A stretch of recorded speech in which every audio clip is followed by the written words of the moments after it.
Bonjour tout le monde, j'espère que vous allez bien. On se retrouve aujourd'hui pour la présentation d'un colis que j'ai reçu de la part de l'éditeur Meian, donc qui est un éditeur de manga. Autant vous dire que quand j'ai reçu leur message de proposition de partenariat, je sautais partout, j'étais comme une gamine à Noël. Ils m'ont proposé de recevoir un coffret collector plus 3 débuts de saga. Et c'est là où ça a été un petit peu compliqué de choisir parce que Meian c'est une maison d'édition que j'aime beaucoup et j'ai déjà commencé 19 sagas chez eux. Ça m'avait donc réduit drastiquement le choix. Mais en vrai il y avait 2 sagas que je voulais absolument commencer et la troisième, c'est une petite découverte dans le sens où c'est pas trop mon univers mais apparemment ça a l'air d'être cool, donc je me suis dit bon allez on l'attend. D'ores et déjà n'hésitez pas à me mettre un petit like, un petit commentaire, ça fait toujours plaisir.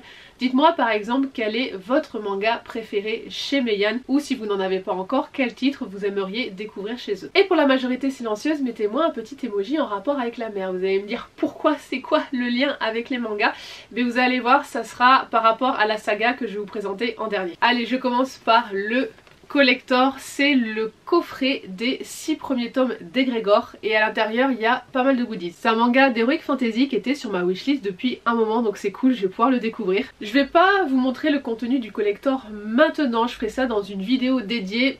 Voici un aperçu de ce que le collector comprend. Je l'ai un peu ouvert, j'ai pas vraiment regardé, mais j'ai vu le stand acrylique, il est énorme. En fait il fait la taille de la boîte. C'est énorme pour un stand acrylique. Ensuite, le manga que je voulais absolument prendre, c'est Seventh Time Loop. C'est un manga que j'ai découvert en animé. J'avais pris du coup le tome 5 en collector pour ne pas le louper. Et je m'étais dit, bah va falloir que je prenne les 4 premiers.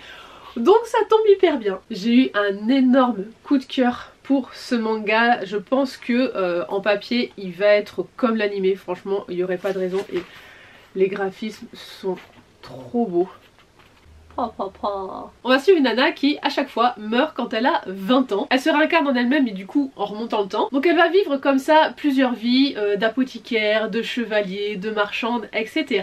Et là pour sa 7ème vie, elle en a marre parce que ses vies précédentes étaient hyper chargées. Là elle a envie de se la couler douce. Manque de bol, au moment où elle quitte le château, où elle s'enfuit pour vivre cette nouvelle vie, elle tombe sur le prince héritier du royaume voisin qui n'est autre que son assassin dans la vie précédente et contre toute attente, il la demande en mariage. Elle, donc riche et super attachante, elle est hyper intéressante comme personnage et le prince héritier qui s'appelle Arnold, je suis tombée amoureuse, voilà. J'avais adoré l'animé mais lire le manga ça va être mon petit bonbon. Petit bonus, ils m'ont glissé une illustration, un ex-libris de Seventh Time Loop. Deuxième saga que j'ai choisie, c'est celle-ci avec les 3 premiers tomes parce que pour l'instant il n'y en a que 3 qui sont sortis. Alors là je suis vraiment désolée pour mon accent anglais pourri.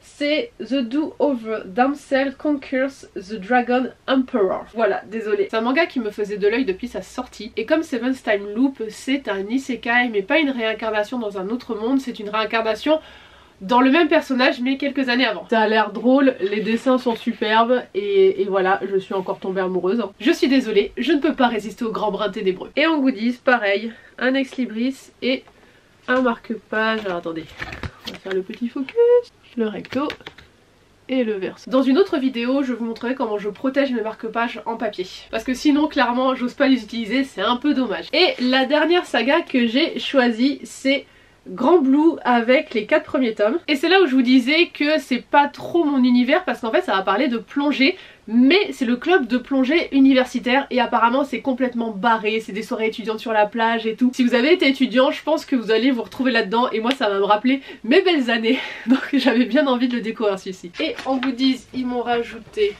un poster. Vous voyez bien là? Oui, c'est bon. Et un marque-page. Ouais mais voilà, maintenant il n'y a plus qu'à réorganiser toute la mangatech parce que là ça fait 17 nouveaux mangas à caser. L'organisation que j'avais ça va plus du tout. Voilà, il va falloir que je vide tout et que je réorganise tout. Ça fera l'objet d'une autre vidéo, donc restez connectés. En gros, abonnez-vous pour ne louper aucune vidéo. J'espère que ça vous a plu. Dites-moi si vous connaissez certains mangas que je vous ai présentés. Et je vous dis à demain pour une nouvelle vidéo. Bye bye!